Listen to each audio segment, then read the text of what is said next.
The next tab I'll be talking about is the page layout.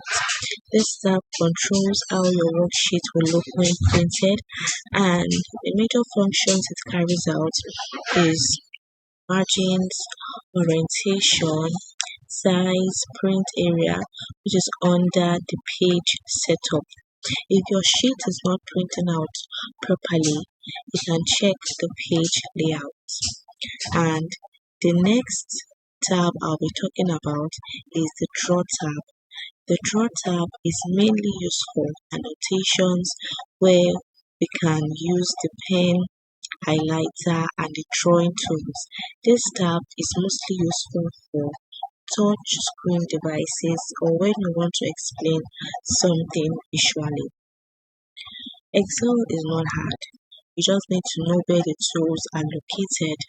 Once you understand these tabs, Excel becomes very easy for you.